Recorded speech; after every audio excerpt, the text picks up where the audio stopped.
If you've ever played a Japanese crime game, maybe something like the Yakuza series or Riga Gotoku as it's known in Japan, you've probably got an image in your head. Oh, absolutely. Men with these incredible full-body tattoos, a strict code of honor, intense rules. Exactly.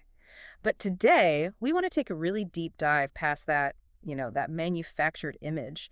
Our whole mission here is to unpack the actual reality of the Japanese Yakuza, Or, as the police would call them, the Boryokudan. the violent groups, Right. right? We want to understand their history, how their world is frankly collapsing, and the pretty desperate ways they're trying to survive in modern Japan. And it's a really complex picture because the sources we're pulling from are all over the map. We've got academic history, detailed police reports, and I think crucially, some very raw firsthand accounts. That insider perspective is just essential, isn't it? It is. We've got insights from a former executive, a man named Tanaka. He was with the Kitagumi.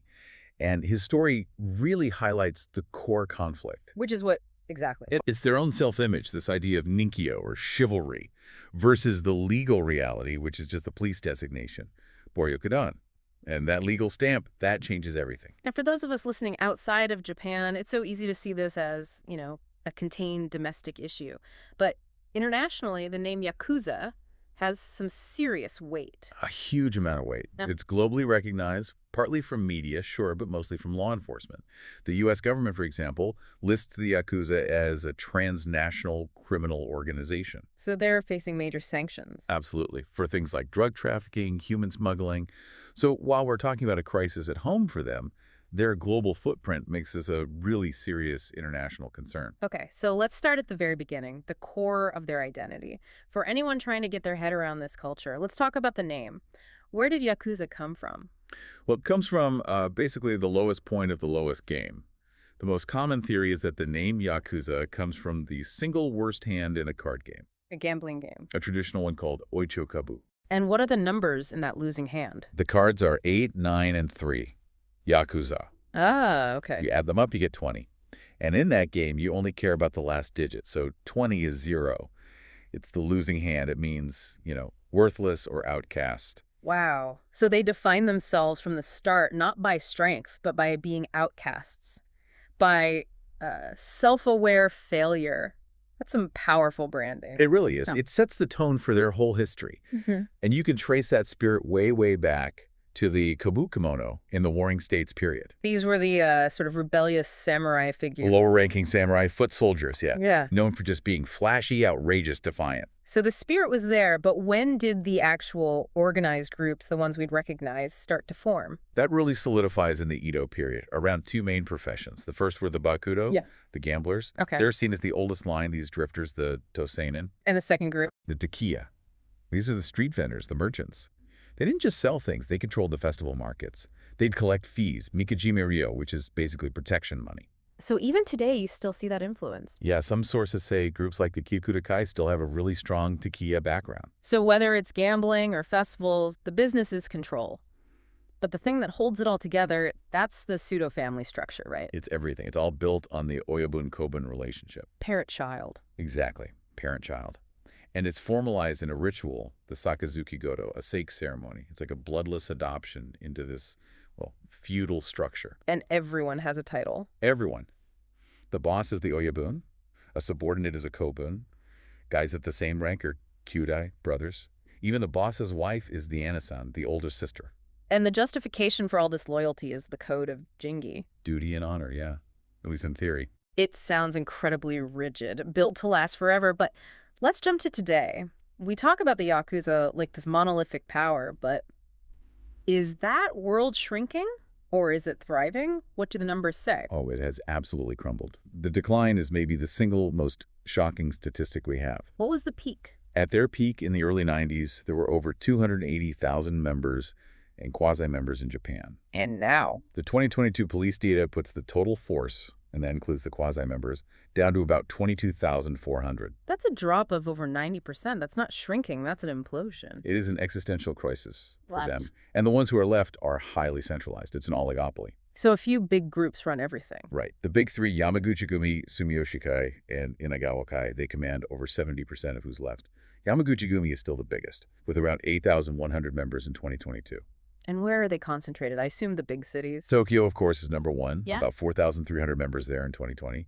Then Osaka with 2,400. Okay. But the third, and this is interesting, is Fukuoka down in Kyushu, Okay. about 1,690. Fukuoka is the one they sometimes call Shura no Kuni, the land of carnage. Why is it so aggressive down there? A lot of that reputation comes from one group, the Kudokai.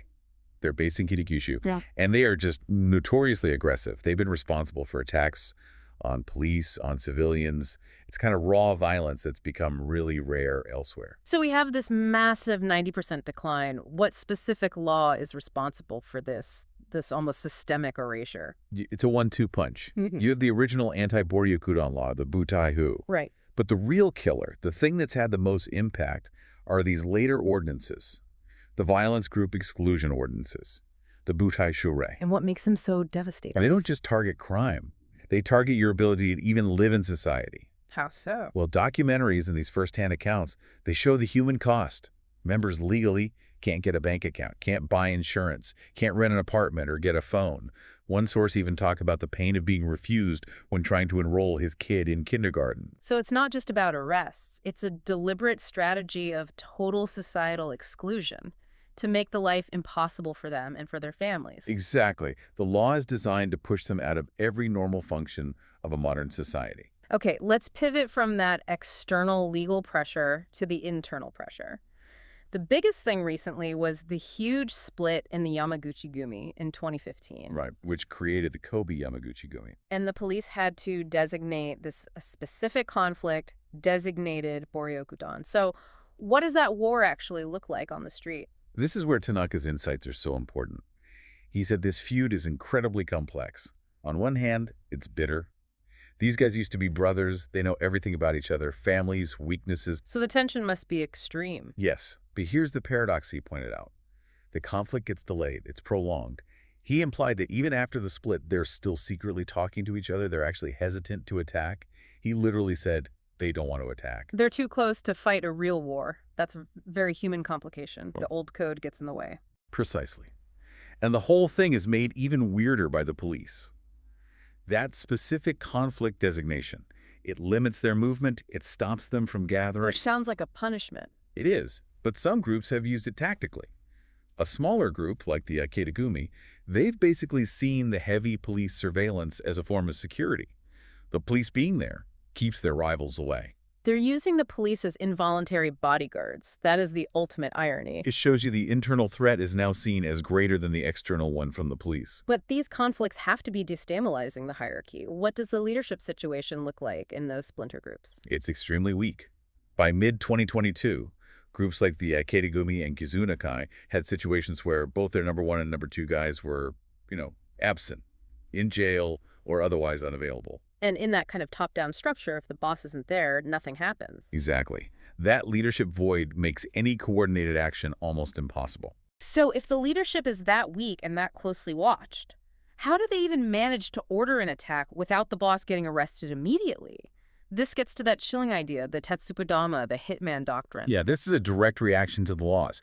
If a boss gives a direct order for violence, he is instantly on the hook for conspiracy, Kyoto show, and he's facing serious jail time. The organization cannot afford that. So the price of survival is plausible deniability for the boss. Yes, orders are almost never explicit and top-down anymore. Instead, the violence becomes an individual initiative, taken by an ambitious member, a Tetsubudama, literally a rifle bullet. A disposable soldier. Basically, he acts on his own, takes the fall, goes to prison for decades, so that the boss can genuinely say, I truly didn't know. The individual sacrifices himself for the group's survival. That's a huge loss of direct control. And yet the risk of extreme violence is still there. I'm thinking of that shocking story from Tanaka's associate. It's a horrifying account. He talked about a grenade attack, they call them pineapples, on his associate's home. And this was after the guy had retired. Wow. The blast shattered like 10 panes of glass, put all the neighbors in danger. It proves that even with all the police pressure, the capacity for extreme, explosive violence is still a very real threat.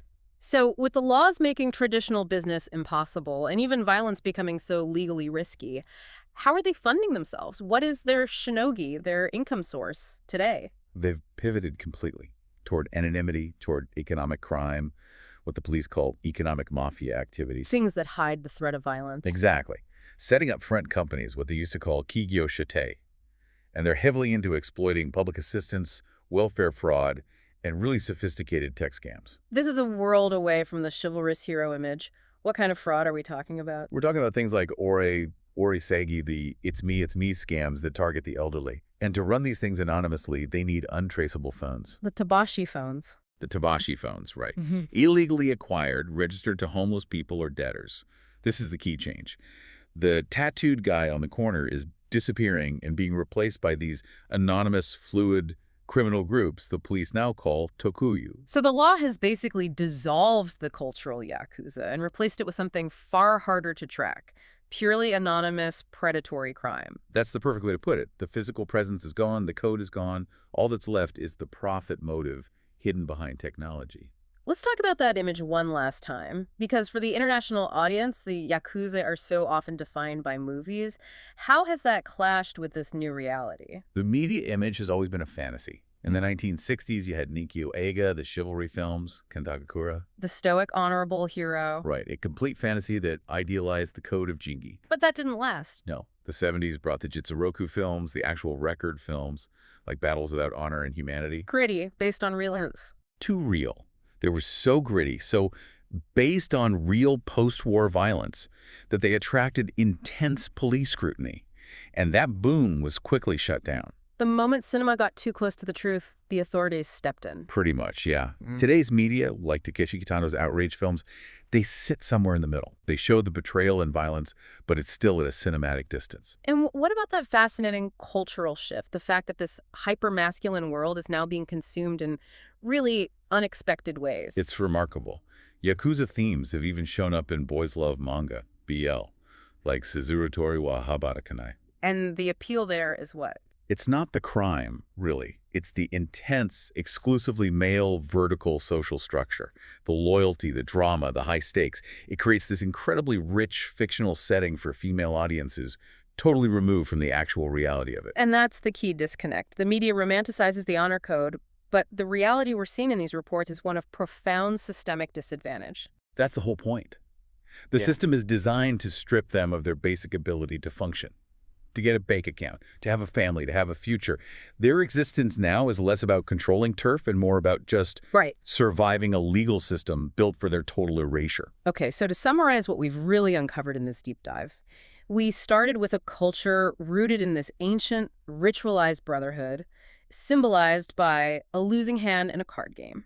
And that entire world is now dissolving. It's being forced into anonymous, tech-based economic crime by these incredibly stringent laws and police suppression tactics. And critically, the very structure of the organization, the thing that relied on charismatic leadership, is being fundamentally broken by the law. Right.